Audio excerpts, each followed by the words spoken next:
Hello, everybody. Over the last few days, we've been focusing on the impressions of America, of Trump's America around the world. We had the Financial Times' controversial columnist, Simon Cooper, on the show, arguing that it's the end of the American dream. He had a piece in the FT this week arguing that it's time to move to Europe for Americans. Not everyone agrees. We had the London-based FT writer Jemima Kelly on the show recently, also suggesting that she hasn't quite given up on America. She is, of course, a Brit living in the UK and looking at America from London.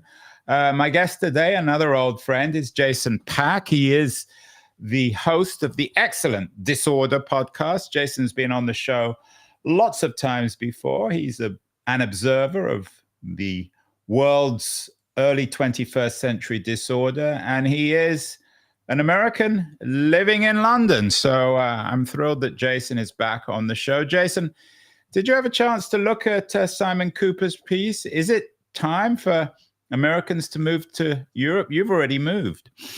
Well, he's just popularizing what I've believed for 8 or 10 years already. So yeah, I looked at the piece. I really enjoyed your podcast with him. I don't think many Americans will move because most Americans are not particularly global in their outlook. And as disenchanted as they will be, their networks of family and of perspective are in America. Some elites in media and finance will move. But for me, I just found the aesthetics of America becoming distasteful when I worked in DC during the first Trump administration. And that's why I pursued a European citizenship.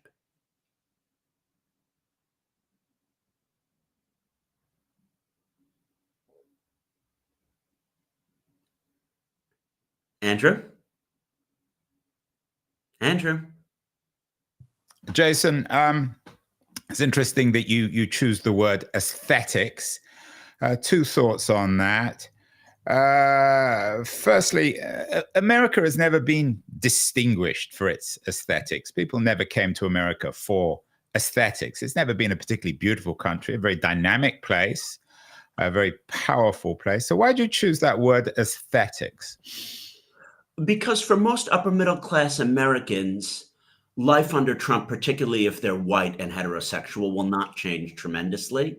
But the aesthetics of working in the policy space or in the media will change. Having to deal with all the BS that we hear when we wake up and turn on the TV in the morning, having to interact with Republican nutcase friends who, for example, say, oh, the fat is being trimmed by the Doge, and don't worry about all those people who've been being laid off.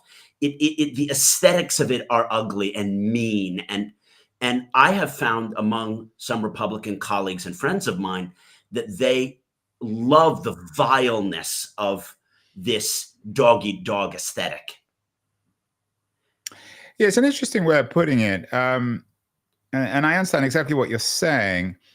I'm less concerned. I mean, I'm talking to you as a Brit or half Brit from California. I'm less concerned with the aesthetics as with the reality. And my sense in some ways of what's happening is that the Trump people are obsessed with what you call aesthetics. They want to appear mean. I'm not actually sure that they're quite as mean as they'd like to think they are. Oh, they're pretty mean. I mean, people are running around the NIH offices, according to colleagues of mine. And if you're out to the bathroom and your card is inserted in your computer, they go in, they steal the data from your computer, and they use your having left your card. Actually, I take your point. What I meant more by that is that whereas most traditional authoritarian regimes hide their crimes against the weak, poor, migrants, they deny wrongdoing.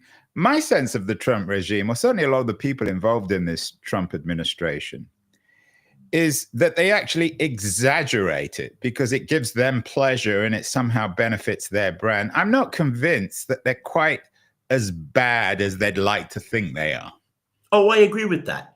They make Schadenfreude a principle. They want to showcase that they enjoy other people's pain. It's a bizarre psychological thing Trump, for example, wanting to show his virility and his meanness, probably because he's an inner coward and he's not that virile. But we digress in terms of the aesthetics of the individual American wanting to leave. I experienced American government, like the State Department, and then the bureaucracy of the policy space, say think tanks, or even the government relations trade space, say working for oil companies and government relations, as already authoritarian and ass-kissing in America. And the aesthetics of those industries I have always preferred in Europe, and that's only diverging.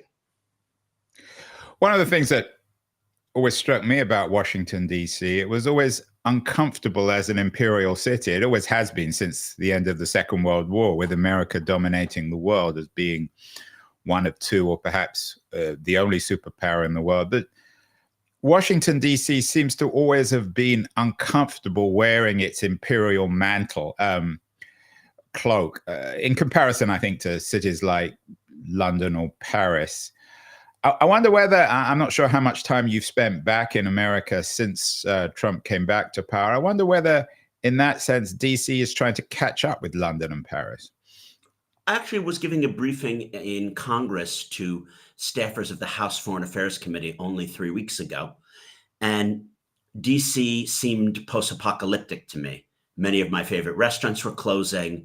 There was traffic jams at bizarre hours of the day, which I think this is because the Trump people don't know how public transport works and they just ride their cars everywhere. So yes, it seemed very, very bizarre being back. And you were trying to gauge the interlocutor you were speaking to. Were they merely pretending to be on board with Trump stuff, but they actually secretly think it's ridiculous, or were they true believers? And you had to assess that before you would make your comments. So there is a slide to a kind of, again, neo-authoritarian aesthetic. In my conference, it became clear that the Republican congressional staffers thought that it was all junk and that Trump doesn't care about Libya and he doesn't understand these issues, but we needed to make lip service in how we expressed our recommendations. So fascinatingly, various speakers said, oh, there's a transactional win. There's a way that cheaper oil can be gotten here, or we could make this policy recommendation appeal to the transactional impulses of the administration, even though everyone knew that we were speaking in a Democrat echo chamber where the only Republicans present were anti-Trump Republicans anyway. You described DC as post-apocalyptic. What exactly then, Jason, is the apocalypse? I don't think that the Trump people who are running the show understand how government works. And whether you're at state or the NIH or USAID, you're kind of under siege. And, you know, you're just doing what you're supposed to do and going through the motions. I mean, there's so much of like the zombie apocalypse going on. So maybe it's more zombie apocalypse than regular apocalypse, whereby the institutions are pretending to do their work, but they know that it doesn't accomplish anything. And the Trumpian appointees are kind of pretending to kind of cancel people on DAI, but the institutions are still continuing. I'm going to vulgarize something you said earlier. You talked about Trump wanting to appear bigger than he actually is. Maybe we might call that small penis syndrome. Yes. Is that, and then that's my term, Jason, let's be clear, not yours. Maybe it's fair or not. He probably would deny it, but I don't think he'll come on this show. He's more than welcome. Is that also reflected in the people working for him? Is there a bit of a small penis syndrome going on with a lot of the Trump people? Are they small town boys coming to America, coming to DC in all their ressentiment, trying to smash up the world that they always envied? 100%. If you look at the Tucker Carlson and the Pete Hegseth, who went to Princeton 03, and obviously Tucker Carlson's WASPy elite background is well known, they wanted to make it conventionally and couldn't. Do you know what I mean? Hegseth didn't achieve, you know, the rank of lieutenant general or colonel or anything in the army. He didn't make it in finance, and Vance obviously had just a minor career in finance. They didn't make the big time except through their hate and resentment of the establishment that succeeded on merit. So I mean, You could call that small penis syndrome. I think another thing to point out is that many of them have been selected because whether they've been accused of rape or financial crimes or just meanness, they owe the great leader their ability to be in that position. And if he would throw them overboard, they're entirely exposed. So the Kash Patels of the world and the Hegseths of the world serve at the mercy of the great leader, because if they were thrown to the wolves, they could be, devoured for their misdeeds.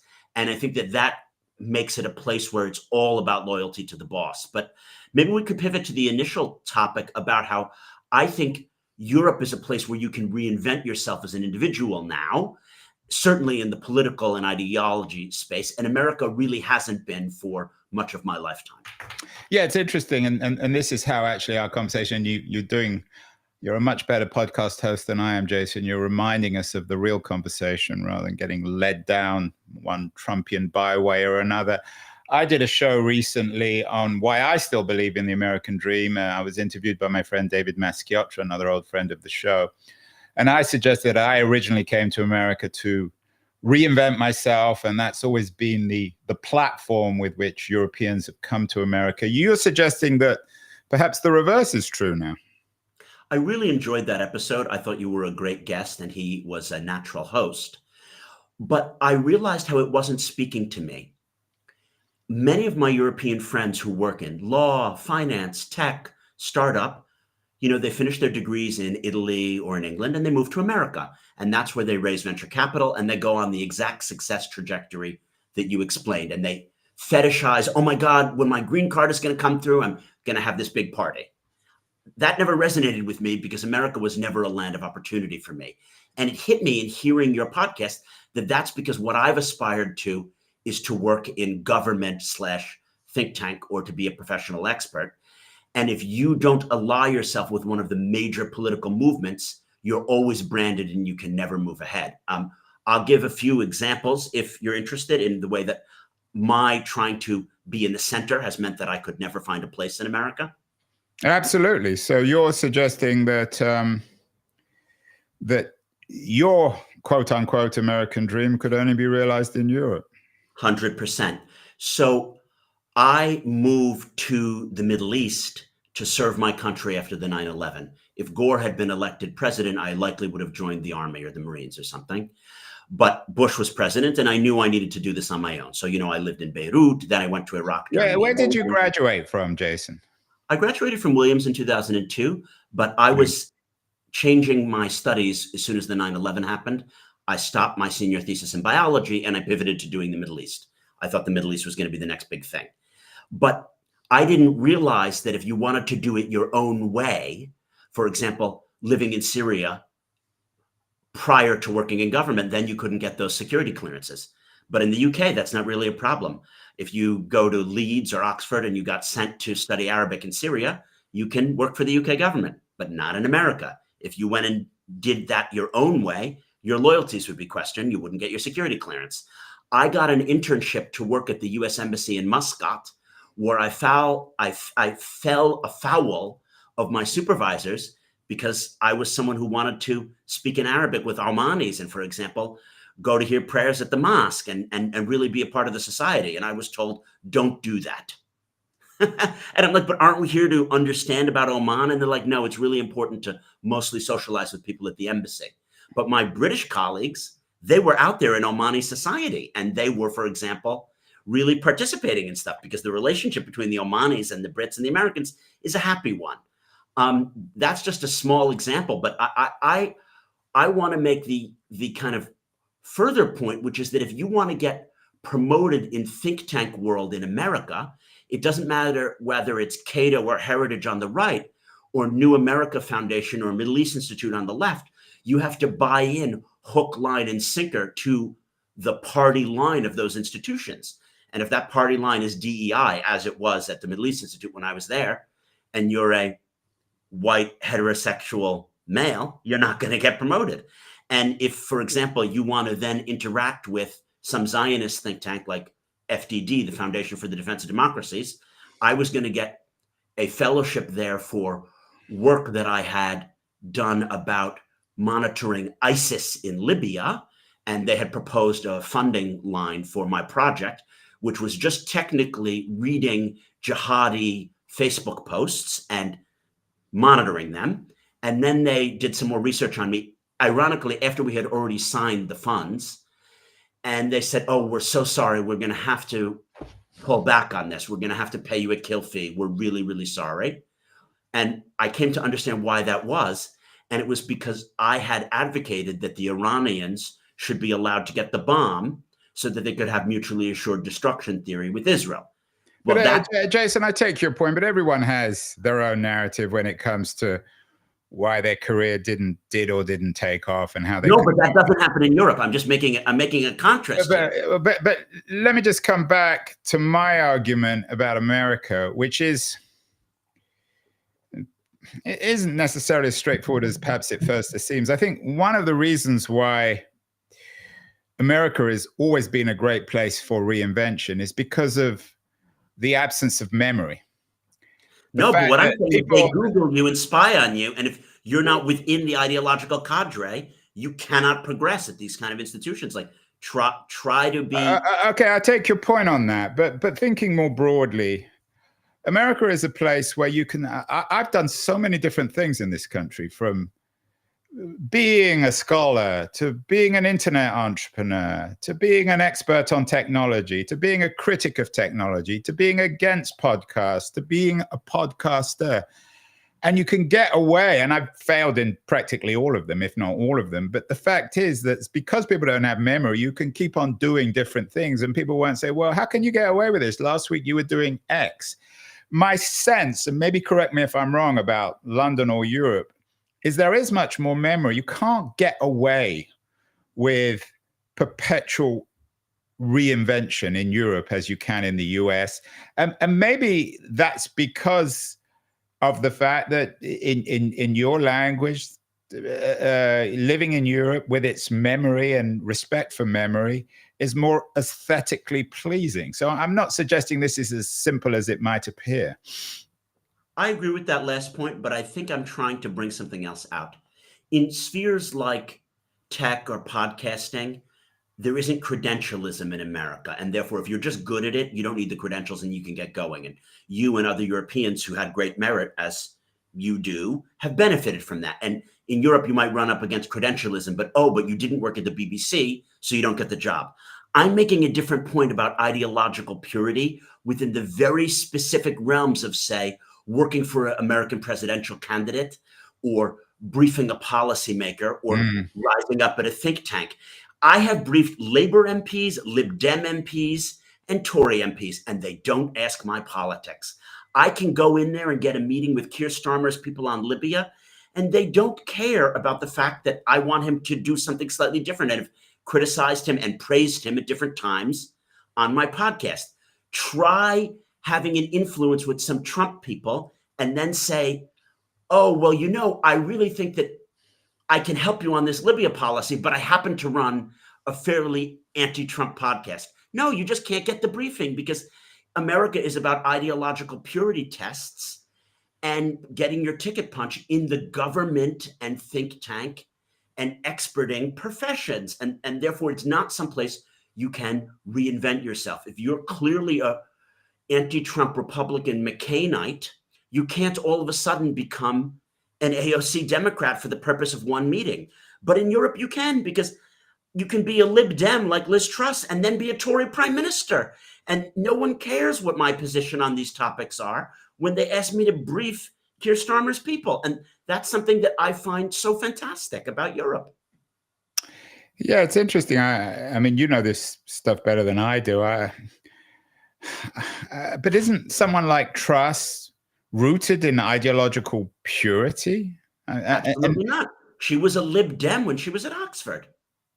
Yeah, but that was a long time ago. I mean, I can reverse that, Jason, and say, well, when Trump was young, he ran around with Bill and Hillary Clinton. He went to their wedding. He funded them. He never was even a Republican until 2014 or 15. So, I mean, he's an example of the very ideological fluidity that you idealize in Europe. I agree with your point. I think that he's an exception there, and he wouldn't have allowed it from his staffers. They now have essentially loyalty tested everything. It's not a place where if you're a Democrat with ideas that would benefit the Trumpian establishment, you can be heard. I'll give an example. I like the Abraham Accords, and I have a colleague who wants to help extend the Abraham Accords to Pakistan. She can only work with ideologically pure Republicans in the pitching of this idea. She can't work with someone like me because I don't have the ideological purity, even though this is a nonpartisan idea and it should be embraced if you can get the Trumpians to be interested in it. But that's not how America works, and it has not been.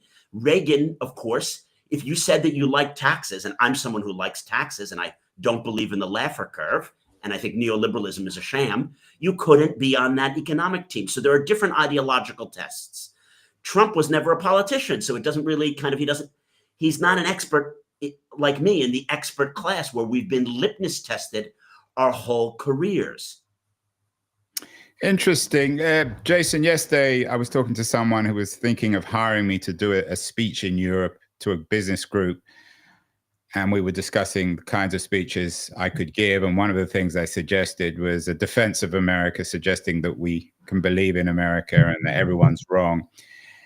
And these people have hired me before. I've often made provocative, counterintuitive arguments. There was a little bit of a silence, and they said, you can't make that speech in Europe. No one will take it seriously to a business community. What's generally, I mean, you travel a lot, you talk to lots of different people. Have people really given up on the promise of America, particularly within the establishment, the business establishment, the political establishment? I don't know. I think that many Europeans still think that this is a passing phase. I will comment on the fact that I do not see anti-Americanism in my daily life as a result of Trump, the way that, for example, you do see anti-Semitism as a result of Netanyahu's policy.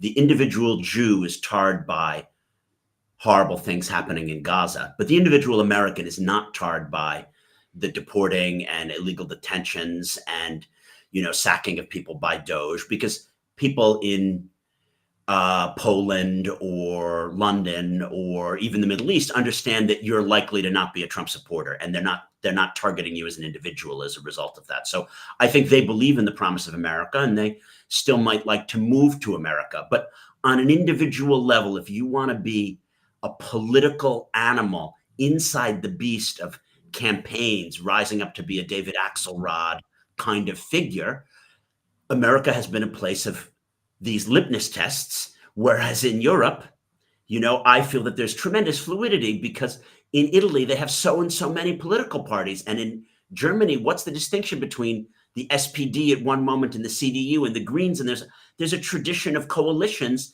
that allows the individual to reinvent himself. That's my argument. One of the things that came up with Cooper, he's certainly no defender of Marine Le Pen or Meloni in Italy, but he suggested that the Trump people are far to the right of Le Pen and Meloni. Would you agree with that? Sure, because they want to break down institutions, whereas Le Pen and Meloni simply want to conquer the institutions and use them. They're not full-blown disordering neopopulists, to use the language of my Disorder podcast. When Meloni is in power, she loves the Italian state and she wants it to function merely with her ideological slant. Whereas the Trumpians, they have a Bannonite wing. They don't simply want to have a MAGA agenda, but use the US government. No, they want to break the Department of Agriculture. They want to break the EPA. They simply want to destroy our institutions. And there's no European political party that wants that. Maybe on the fringe, like Reform, but Reform probably doesn't even want that. But Jason, we've heard so much about how the Bannonites idealized Orban in Hungary. A lot of people believe that Project 2025 was cooked up in Budapest, trying to model America on Orban. Is there any truth to that? I mean, are the Trump people really re-exporting Orbanism back into the United States? I think that there is some truth, but it can be overplayed. It can go back further to Berlusconi. It's the idea that, a particularly charismatic political leader can come to dominate the media landscape by either having a state media channel in the Berlusconi sense, or cowing media coverage to make it more favorable, which is something that Orban has done geniusly, and then doling out contracts and using the state for patronage, say Orban's father's construction business and all those concrete soccer stadiums.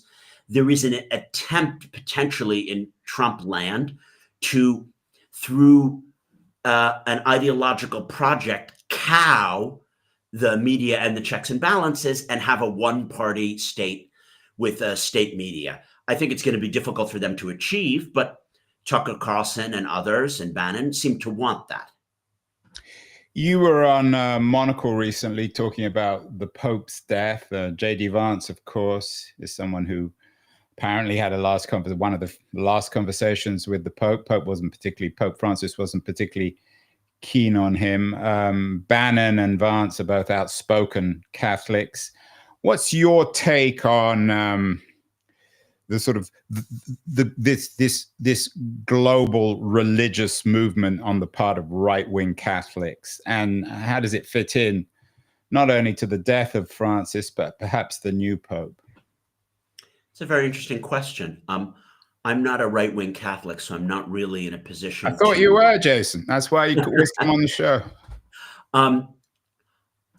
I think that they don't have the theological bona fides to say that what they call Catholicism is Catholicism, because obviously Jesus turned the other cheek, and Jesus didn't want to punish his enemies and make poor Black or Hispanic women suffer. But there is an interesting thing that has been going on since 1968, which is that there was a backlash against the student protests and free love and the condom and all the social changes that brought about. And Catholics have been at the forefront, particularly Catholic institutions, in saying this has gone too far and we need to use religion to retake our society. And if we don't, no one will have children and we will lose out, and the Muslims and Africans will rule the roost because they're having babies. And that right-wing Catholicism is caught up in the moral panic and culture wars since 1968.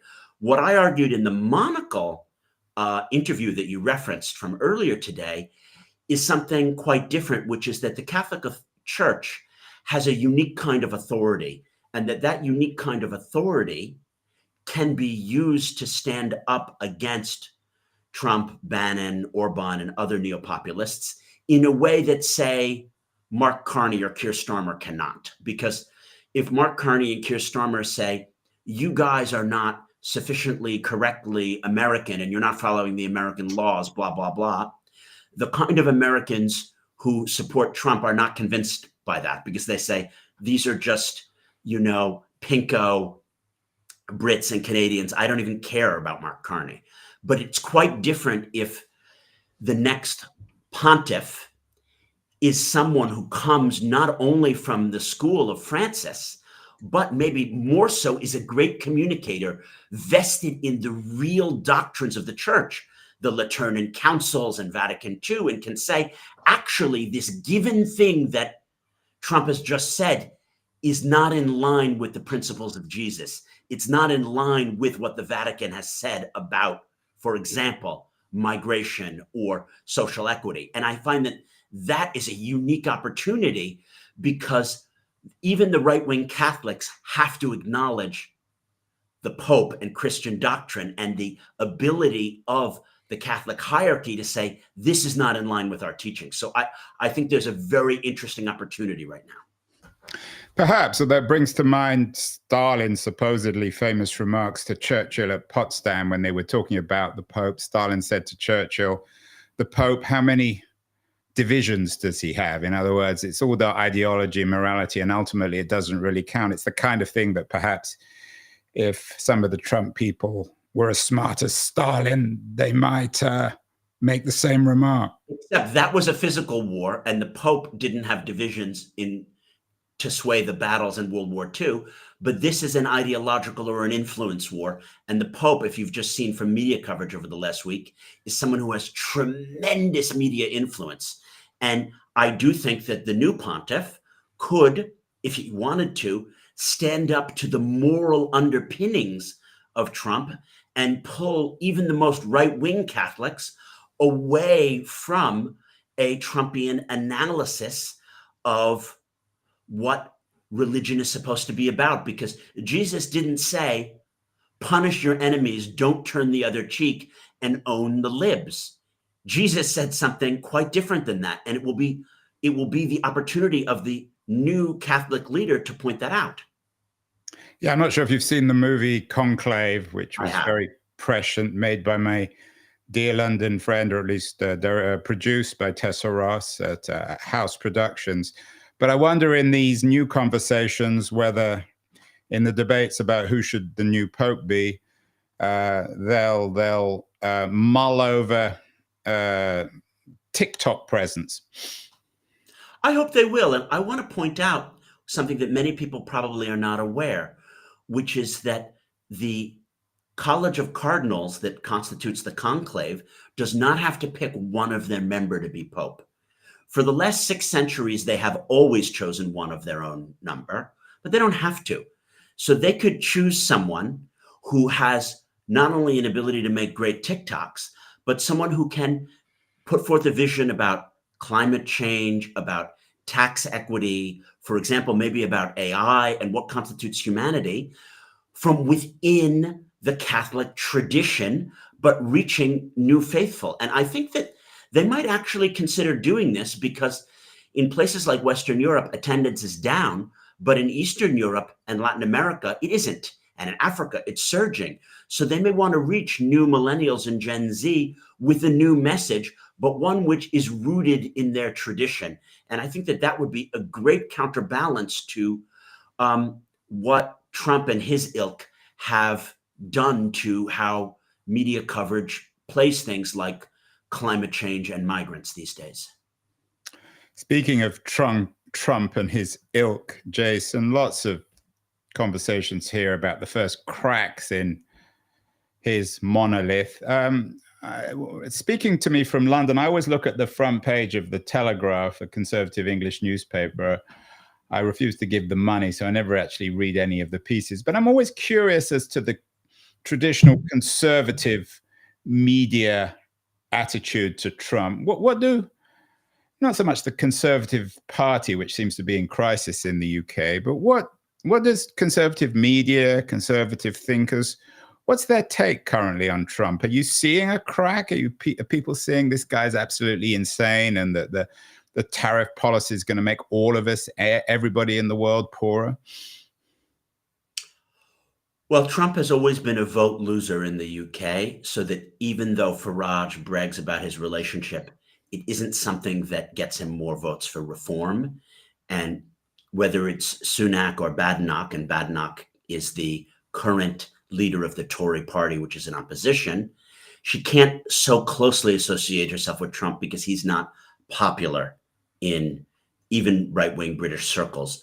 However, the Tory media, like the Telegraph and the Spectator, they love the idea that he's owning the libs. We talked about Schadenfreude. We talked about attacking the woke. The Spectator has taken a very anti-woke turn over the last 5 to 10 years. And they love the idea of pointing out the hypocrisies of the left and the effeminacy of it and all of that. And that gets them more clicks. So from a media perspective, there is a way in which the Murdoch media is always going to love the clickbait, New York Post bait of the Trump presidency. And that applies very much, with the Sun and the Daily Mail and the way that they cover media in this country. Although I always found in the US that perhaps the newspaper that has been most persistently and usefully critical of Trump is the Wall Street Journal, which is owned by Murdoch. Yeah, but that's a very highbrow paper. And I think that it's been very critical of the tariff policy, and it said a lot of intelligent things about Trump's early missteps, but it doesn't reach the same people as the New York Post or the Daily Mail do. Finally, Jason, let's go back to Disorder, your excellent podcast. You started it a couple of years ago before this new Trump madness. You were always one of the early people on this global disorder. How much more disordered can the world become? Of course, it can become more disordered in terms of war, but in late April 2025, is the world more disordered than it was in April 2024 when Biden was still in power? I mean, we still have these wars in Gaza, in Ukraine. Doesn't seem as if that much has changed, or am I wrong? I take your point, but I'm using disorder in a particularly technical sense in a way, by which I mean the inability of major powers to coordinate together for optimal solutions. So in the Biden days of last year, yes, the Ukraine and Gaza wars may be waging, but if Jake Sullivan or Blinken were smarter or more courageous, they could host a summit and work together with their French and British and Argentinian allies and put forth some solutions. The world is more disordered today because it doesn't have a leader. It doesn't have institutions, the UN or NATO or the G7, where those solutions on things like the Ukraine war attacks could happen. And you may say, but wait, Jason, isn't Trump actually doing more leadership? He's trying to bring the Ukrainians and the Russians to the table. And I would say he isn't. They're not proposing actual solutions. They don't care about solving underlying issues. They're merely trying to get media wins. He wants the Japanese to come to Washington to have the semblance of a new trade deal, not a real trade deal. He's trying to reorder global finance in semblance, not in reality. So the ability to come to actual solutions through real coordinating mechanisms where I compromise with you is much weaker than it was last year. And on the Disorder podcast, we explore all these domains from tax havens to cryptocurrency to cyber attacks. And I think that listeners of Keen On would really enjoy how we delve into those topics and try to see how they reflect where we're at in the global system. Yeah, it's a strongly, I would strongly agree with you. I would encourage all Keen On listeners to listen to Disorder and vice versa if this gets onto the Disorder podcast. What about the China issue? How structural is the tariff, the tariff crisis, if that's the right word, going to change U.S. relations with China? Is this the new Cold War, Jason?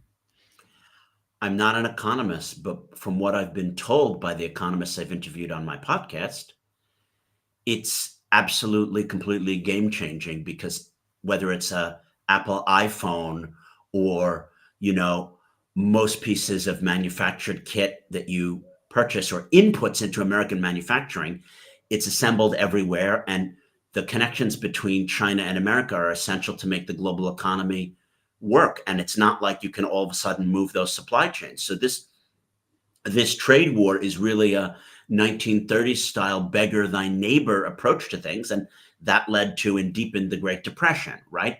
So I am very worried. I had the sense that Trump might back off because he does seem to be very sensitive to the markets. But maybe this is such an ideological project. And, Andrew Ross Sorkin on CNBC was just saying, even though he's willing to back off if the T-bill rate changes, he thinks that his strategy is working and that he's going to get some deals. And that terrifies me because that's not what's happening. It isn't working. And God forbid that they'll push this to its logical conclusion and cause a new recession or depression. I know you got to run, Jason. So final question. Let's return to where we began with America and the changing nature of America. Your last episode of Disorder was with Kori Schake, who's a very, very good one of Washington, D.C.'s, I think, smartest foreign policy analyst. She asks, what's America without allies?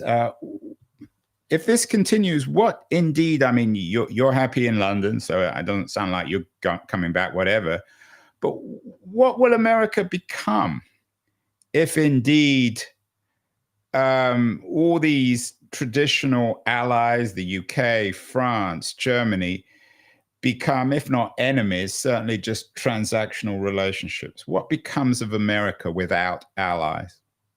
Wow, great question. I'm going to treat this in two parts: the American cultural component and then the structural geopolitical component. I'm a proud American. Culturally, I work on Sundays. I don't take any holiday. I get angry at contractors who are not direct.